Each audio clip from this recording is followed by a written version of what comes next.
وہ جو مختلف اموات ہوئی ہیں ان کی مال مویشیوں کی، دوسری چیزوں کی، آوارہ کتے وغیرہ وغیرہ، وہ وہاں پڑے پڑے ظاہری بات ہے وہ خراب ہوتی ہیں لاشیں، اور پانی کھڑا ہے اس میں ڈینگی کا سیزن آ گیا، تو یہ ساری چیزوں کا انہوں نے سامنا کرنا ہے. لیکن اگر آپ جیسے کہ ان کو واپس اپنے انکم سائیکل میں ڈالنا ہے تو پھر یہ جو نومبر میں فصل آ رہی ہے یہ ضرور وہ کاشت کریں. اس کے لیے انہیں پیسہ چاہیے، اس کے لیے پیسہ کیونکہ یہ جو ابھی سب کچھ تباہ ہوا ہے. اسی لیے میں کہہ رہا ہوں کہ اس کی جو ہے جو MIRA ہے اس کے لیے پہلے تو پاکستان کے پاس ٹرینڈ لوگ نہیں تھے. 2022 کے فلڈز کی وجہ سے پورے پاکستان میں ٹرینڈ لوگ موجود ہیں، گورنمنٹ کے پاس ان کی لسٹیں ہیں. تو ایک تو یہ چیز فل فور کرنی چاہیے. جو ہمارے پٹواری حضرات ہیں، تحصیلدار حضرات ہیں، ہمارے علاقے میں ناروال ضلع میں یہ پہلا فلڈ نہیں ہے، تقریباً ہر 2 سال کے بعد کچھ نہ کچھ علاقہ فلڈ ہو جاتا ہے. تو اس لیے بڑے لوگوں کو سمجھ ہے اس کو کیسے مینیج کرنا ہے. یہ فلڈ پروٹیکشن بند بننے سے پہلے جو ہے ہر سال فلڈ آتا تھا، تو یہ ایک نیچرل کورس تھا. تو اب یہ ہے کہ وہ جو طور طریقے تھے انتظامیہ کو حرکت میں آنے کے، وہ ہمیں فرینکلی نظر نہیں آ رہے. تو یہ آج کل ایک بڑی اچھی سہولت ہے کہ پاکستان میں کمپیوٹرائزڈ لینڈ ریکارڈ ہے پنجاب میں، اور آپ کے پاس پارکوں کے ذریعے ایک سیٹلائٹ امیجنگ کے وسائل موجود ہیں پاکستان میں. تو وہ جو سیٹلائٹ امیجنگ ہے اور وہ جو نقشہ جات آپ کے پاس لینڈ ریونیو ریکارڈ میں، آپ ایزیلی بتا سکتے ہیں کہ کتنے ایکڑ متاثر ہیں اور وہاں پر کیا صورتحال ہے اور کتنی رقم جو ہے اگر آپ نے اس کے لیے کرنی ہے تو وہ کیلکولیشن کوئی اتنی مشکل نہیں ہے. تو وہ آن گراؤنڈ چیکس کر کے کوئی سیمپلنگ کر کے تو وہ بڑی جلدی سے آپ ایک فگر پہ آ سکتے ہیں. کہ لیکن جو 2022 کا فلڈ تھا اس کے حوالے سے بھی کوئی آپ کے پاس کوئی انویسٹیبل پلان نہیں، جس کی وجہ سے بہت ساری جو ایلوکیشنز تھیں وہ وہیں کی وہیں پڑی رہ گئی ہیں. تو آپ یہ کہہ رہے ہیں کہ ان کے پاس بڑی ایکسپرٹیز ہے. یہ سانحہ ہے جی. ایکسپرٹیز تو اس بات کی ہے جو اسیسمنٹ کی ہے. اسیسمنٹ کے بعد اگلا عمل جو ہے وہ یہ ہے کہ آپ نے اس کے بارے میں ایک پلان بنانا ہے کہ جی یہ ہماری نیڈز اسیسمنٹ ہے اور اس کو ہم اس طرح سے ٹیکل کرنا چاہتے ہیں 1 2 3 4 5 اور اس میں بجٹ ہوتا ہے، ساری چیزیں ہوتی ہیں. آپ بالکل درست کہہ رہے ہیں. پاکستان میں انتہائی افسوسناک بات ہے کہ ہمیں تقریباً $11 ارب جو مختلف کنٹریز نے پلیج کیا تھا جنیوا کانفرنس میں، اس کو پاکستان ایکسیس نہیں کر سکا، اور اس کی معلومات جو ہیں ہمیں دی پاکستان کی اس حکومت نے، کیونکہ فائنانس منسٹر صاحب نے ایک کانفرنس میں یہ پبلک میں یہ بتایا کہ کس کس بینک کے کتنے پیسے جو ہیں ابھی تک بقایا ہیں جو ہم نے نہیں ایکسیس کیے، اور انہوں نے یہ بتایا کہ ہمیں سبق سیکھنا چاہیے، کہ ان اداروں کو سبق سیکھنا چاہیے. اب وہ کون سے ادارے تھے؟ آپ کو تو یہ معلوم ہوگا کہ اس میں پیش تھی پلاننگ کمیشن جب یہ نیڈز اسیسمنٹ ہو رہی وہ تھی. تو آپ کے علاقے کے ہیں احسن اقبال صاحب. پلاننگ کمیشن کو تو جب بھی نواز شریف صاحب کی گورنمنٹ آئی ہے وہی اس کو لیڈ کرتے ہیں. تو انہوں نے ابھی پریس کانفرنس کی اس والے فلڈ میں، یہ جو 2025 کا ہے، یہ کچھ دن پہلے، جہاں پر وزیر اعظم صاحب اور وزیر اعلیٰ موجود تھے، تو اس میں انہوں نے یہ عندیہ دیا کہ ہمیں کشتیاں اور چاہیے. وہ بڑا محسوس ہوا ہمیں، یعنی وہ لا تعلقی کا کہ یہ پیمانہ ہے کہ ان کو اندازہ ہی نہیں ہے. اور میں جب وہاں گیا ہوں علاقے میں پھرنے کے لیے، تو وہاں پر میں جہاں سے ضلع کونسل کا ممبر بنا تھا، اس کو 12 منگا یونین کونسل کہتے ہیں، تو وہ علاقہ ہے جہاں پر آخری حد ہے جدھر یہ راوی انٹر کرتی ہے. تو جب میں ادھر گیا تو مجھے ایک حیرانگی ہوئی کہ وہاں پر گورنمنٹ کا کوئی اہلکار، کسی قسم کا کوئی سیاسی آدمی، کوئی بھی نہیں آیا ہوا تھا وہاں پر.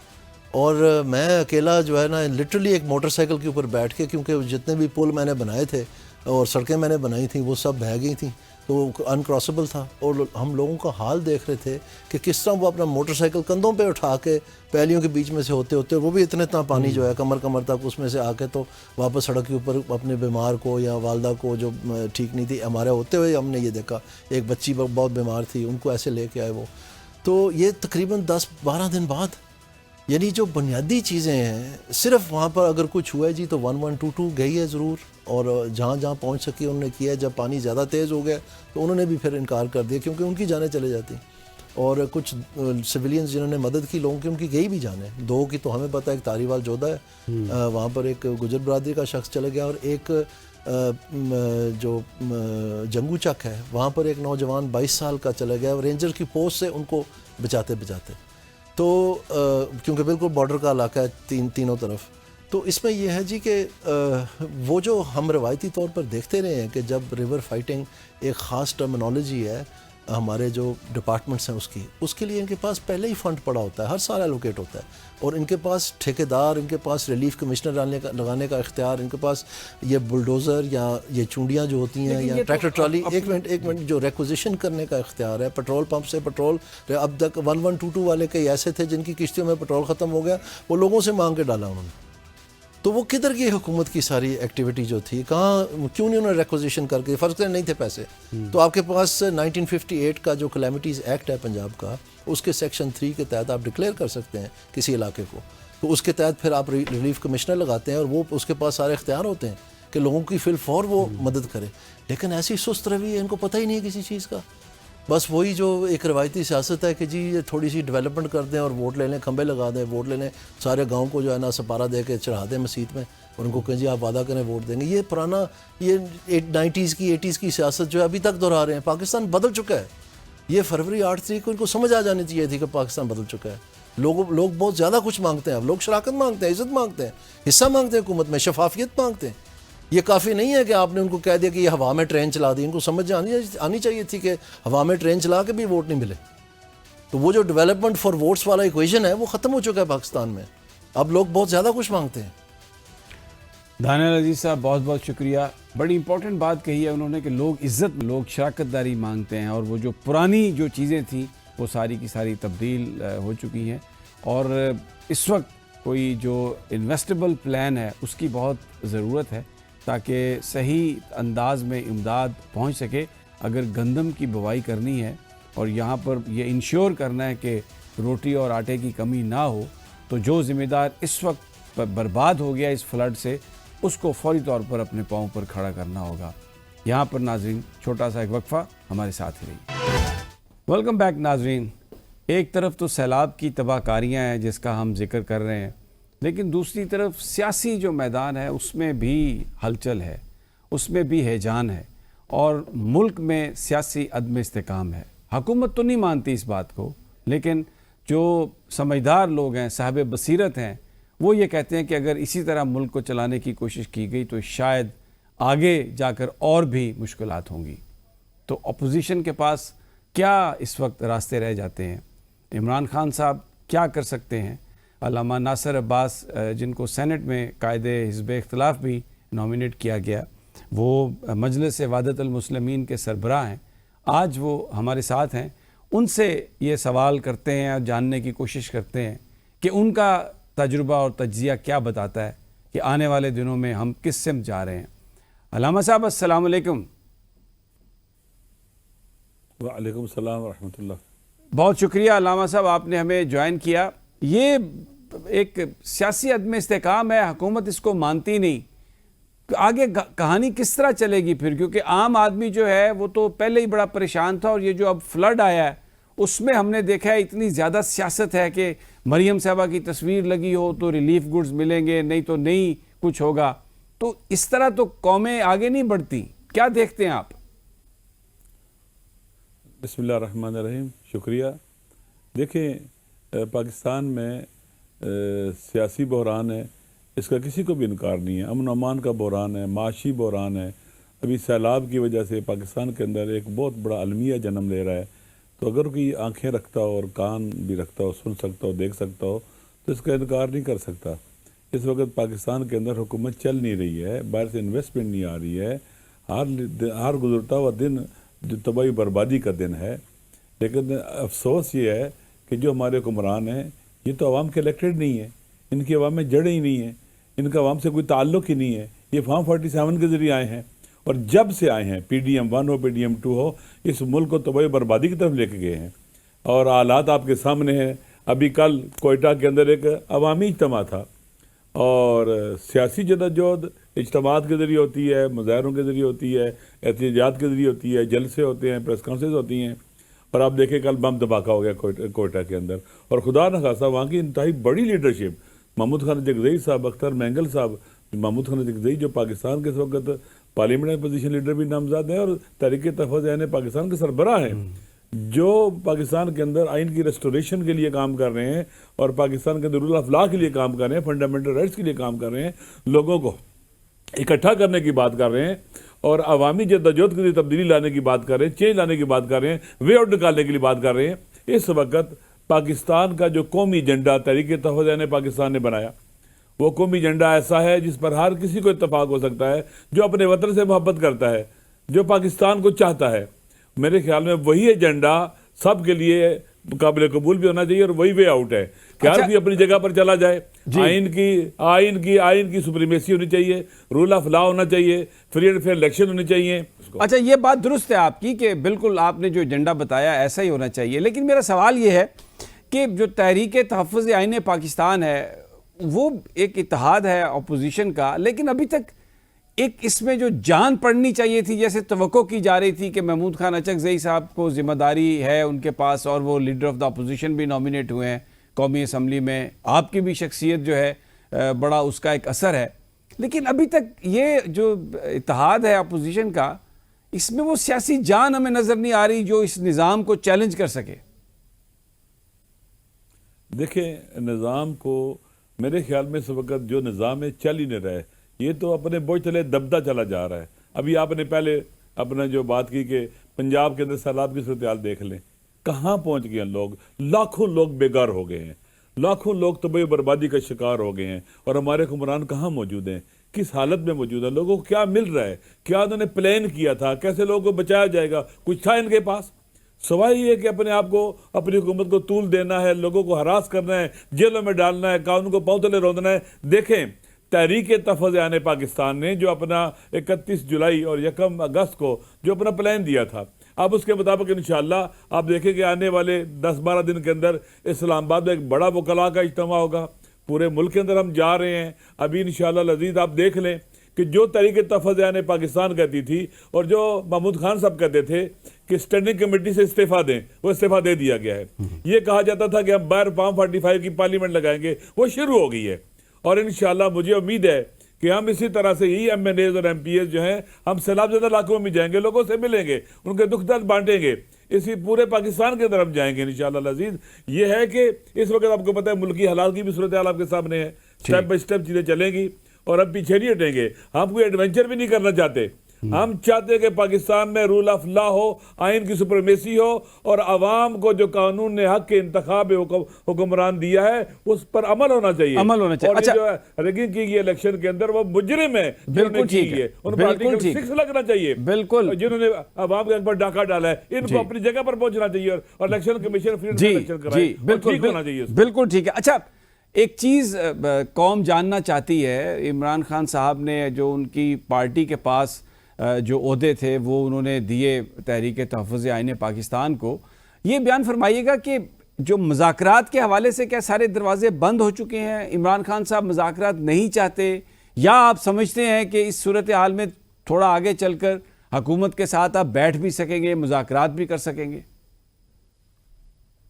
میرے خیال میں چونکہ پاکستان سے باہر تھا, 2-3 دن پہلے واپس آئے, اور میرے خیال میں عمران خان صاحب قومی ایجنڈے کے اوپر بات چیت کو مخالفت نہیں کریں گے. جو قومی ایجنڈا ہے, ملک کو اس صورتحال سے نکالنے کے لیے جو ایجنڈا ہے, وہ پہلے بھی بات کرتے رہتے ہیں, اقتدار کے لیے نہیں, حکومت کے لیے نہیں, ملک کو اس مشکل سے نکالنے کے لیے جو قومی ایجنڈا دیا گیا ہے اس کو انہوں نے باقاعدہ سپورٹ بھی کیا ہے. اور اس میں کوئی بھی عقل مند آدمی شاید مخالفت نہ کرے. عمران خان صاحب تو پاکستان کے لیے اپنے آپ کو فدا اور قربان کرنے کی باتیں کرتے ہیں, کہ میں کہتے ہیں کہ میں اقتدار کے لیے نہیں جدوجہد کر رہا, میں پاکستان بچانے کی جنگ لڑ رہا ہوں, پاکستان کو ان مشکل حالات سے نکالنے کے لیے, اور پاکستان کو صحیح پٹڑی پر ڈالنے کے لیے, اور پاکستان کے عوام کے حقوق کی جنگ لڑ رہا ہوں.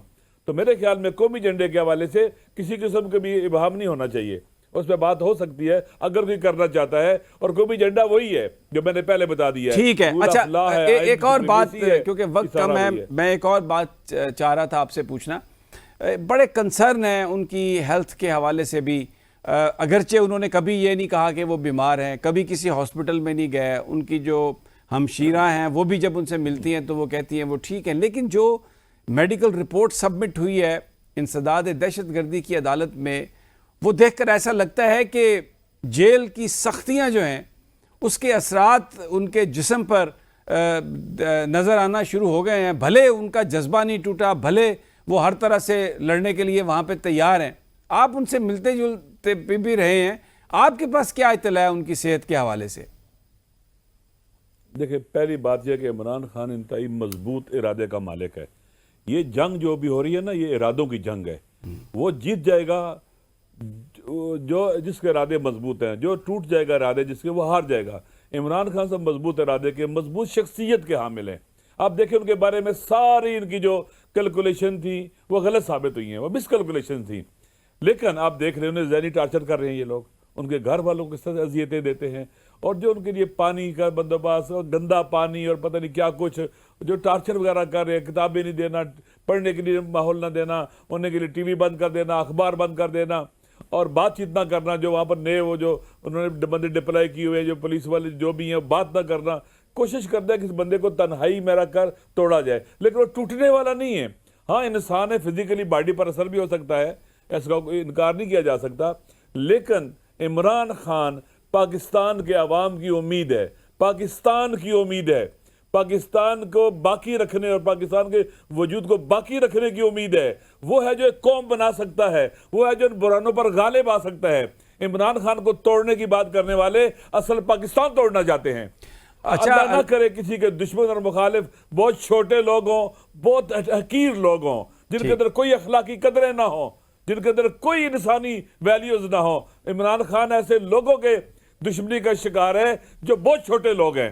بے شک ان کے عہدے بڑے ہیں لیکن وہ بہت چھوٹے ہیں, انتہائی چھوٹے لوگ ہیں, جن میں نہ اسلام ہے, نہ قرآن ہے, نہ دین ہے, نہ انسانیت ہے, کوئی ویلیوز نہیں ان کے اندر. آپ دیکھ رہے ہیں ان کے ساتھ کیا کر رہے ہیں یہ لوگ, لیکن عمران خان ٹوٹنے والا نہیں ہے. آپ دیکھیں یہ خود ٹوٹے ہوئے سارے کے سارے. یہ جو آئینی ترامیم انہوں نے کی ہیں یہ بکھلائے ہوئے لوگوں کا تھا. جو انہوں نے کورٹس کے اوپر قبضے میں لیا ہے یہ بکھلائے ہوئے لوگ ہیں. یہ جو ہراس کرتے ہیں بکھلائے ہوئے لوگ ہیں. یہ جو سیلاب زدہ لوگوں کی سپورٹ کے لیے کہتے ہیں فلاں کی تصویر لگاؤ, یہ بکھلائے ہوئے لوگ ہیں. یہ چھوٹے لوگ ہیں, خدا گواہ ہے. اس سے سمجھتے ہیں کہ ہم بڑے ہو جائیں گے, نہیں, یہ عوام کی نظروں میں گر چکے ہوئے ہیں اور یہ کبھی بلند نہیں ہو سکتے اس طرح کی حرکتوں سے اور اس طرح کے کرتوتوں سے. علامہ راجہ ناصر عباس صاحب, بہت شکریہ آپ کا, آپ نے بہت انفارمیشن دی.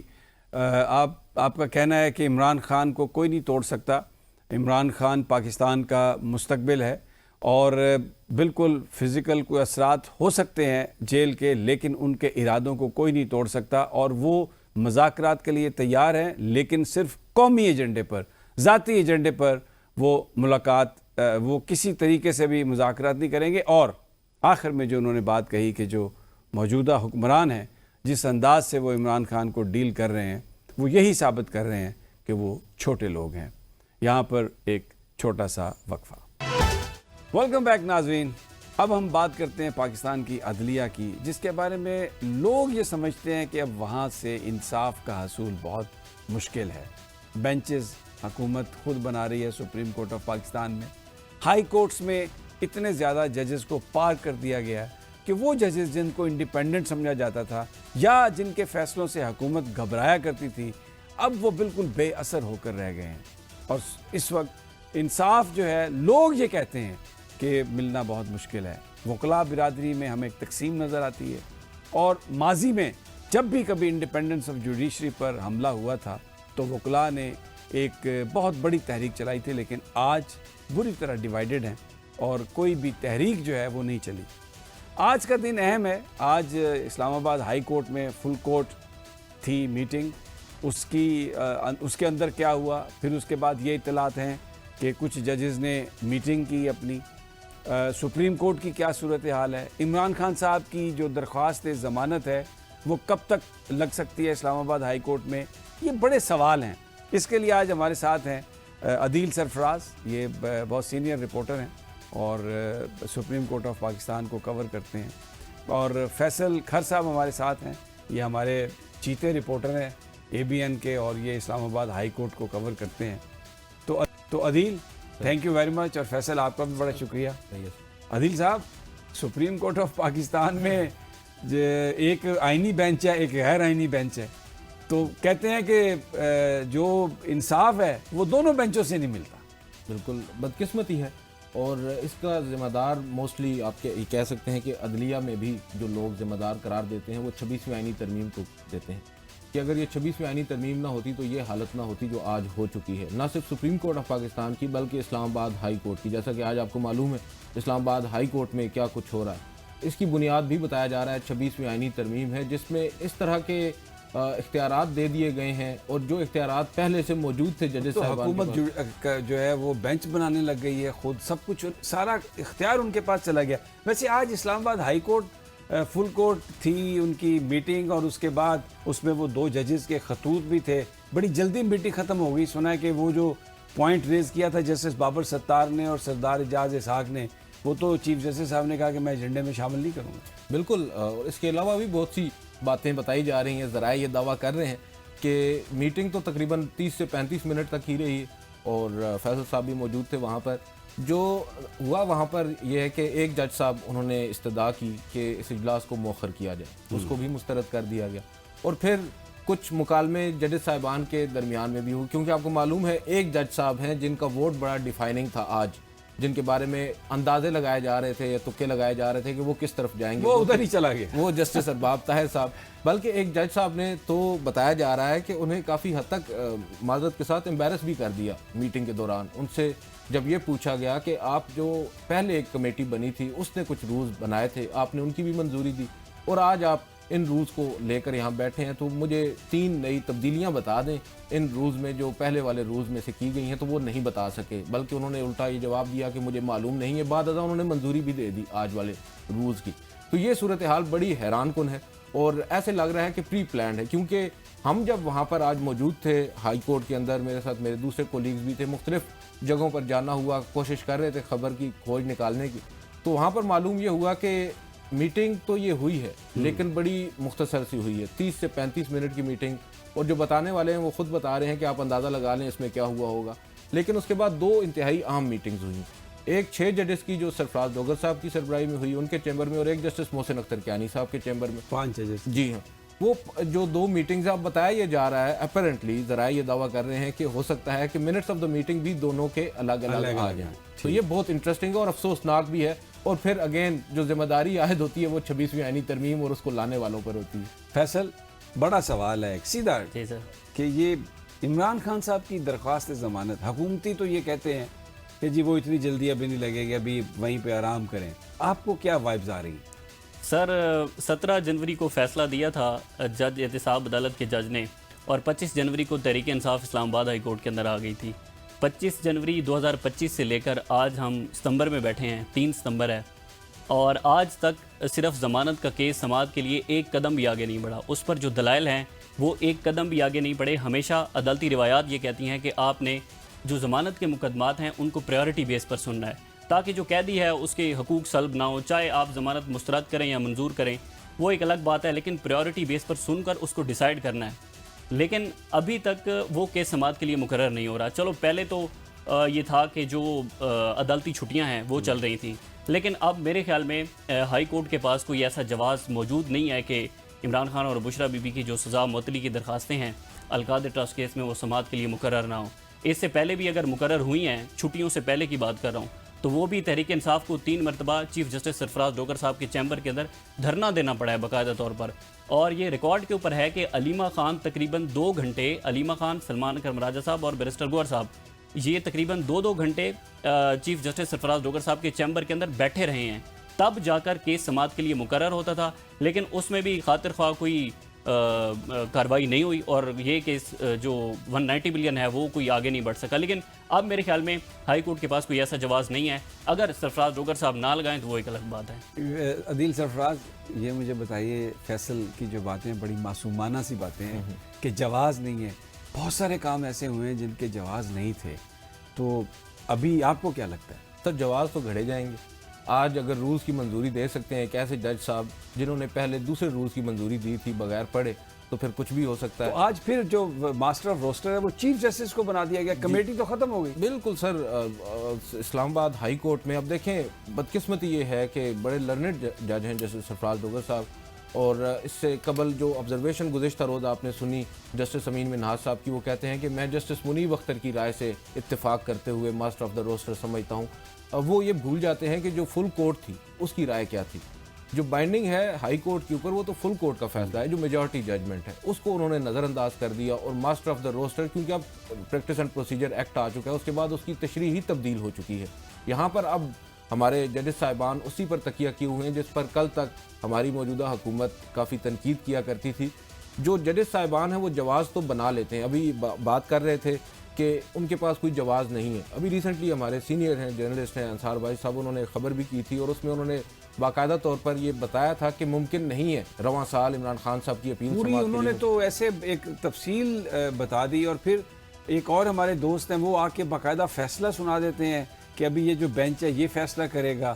کچھ اور صاحب ہیں, ایک اور صاحب ہیں وہ بھی آپ کے دوست ہیں, وہ پوری ججز کی موومنٹ نقل و حرکت بتا دیتے ہیں. لیکن وہ یہ بتانا بھول جاتے ہیں نا سر کہ وہ ایک تو کورٹ رپورٹرز نہیں ہیں, ان کو بیسک کچھ ہوتا ہے, معلوم ہونا چاہیے کہ جو سزا معطلی کی درخواست ہے اور ضمانت کی درخواست ہے یا اپیل ہے اس میں بڑا فرق ہوتا ہے. سزا معطلی کی درخواست کو آپ نہیں ڈیلے کر سکتے, اسے آپ نے فوری طور پر فوری طور پر اور اس کے اندر ایک ایگزامپل بھی ہے, وہ ہمارے سینئرز اکثر بھول جاتے ہیں. ابھی ریسنٹلی 9 مئی کے کیس میں تھانہ رمنا کے اوپر غالباً حملہ ہوا تھا, فیصل صاحب کریکٹ کریں گے, اس میں جو اصلاح دہشت گردی کی عدالت ہے اس نے سزا سنائی, اپیلیں سزا معطلی کی درخواستیں آئیں, اپیلیں بھی تھیں, سزا معطلی کی درخواستیں تھیں. نہ صرف سزا معطلی کی درخواستوں پر فیصلہ ہوا بلکہ مرکزی اپیلوں پر 10 دنوں کے اندر فیصلہ ہوا اور بری کر دیا گیا. 2 سماعتوں کے اندر بری کیا گیا اور وہ جسٹس خادم سمرو اور جسٹس اعظم خان صاحب نے بری کیا, اور وہ سزا معطلی کی درخواست سے بھی سماعت کے لیے مقرر ہوئی اور اس کے بعد بلکہ ان کو بری کیا. ہائی کورٹ پہلی مرتبہ ایسا ہوا ہے کہ رجسٹرار آفس کو باقاعدہ طور پر یہ پریس ریلیز جاری کرنی پڑی ہے کہ عمران خان اور بشرا بی بی کی جو مرکزی اپیلیں ہیں سماعت کے لیے مقرر 2025 میں نہیں ہو سکتی, اس میں جا کر ہو. تو پھر یہ تو بالکل واضح ہونا کیا ہے. بالکل ہونا سر. آج ہمیں رجسٹرار صاحب سے ہماری ملاقات بھی, انہوں نے ہمیں شرف بخشا, ہم باہر کھڑے تھے تو وہاں سے گزر ہوا ان کا, ہم نے ان سے بھی پوچھنے کی کوشش کی. تو بہرحال وہ تو بڑے کانفیڈنٹ ہیں, اور جب میں بات کی کوئی آج بھی کارڈیل قسم کی اور 1-2 جو ایجنڈاز تھے ان کے اوپر متفقہ طور پر فیصلہ ہوا ہے, اور ایک ایجنڈا جو تھا اس پہ 5-6 سے فیصلہ ہوا ہے, ادروائز سب اچھا ہے.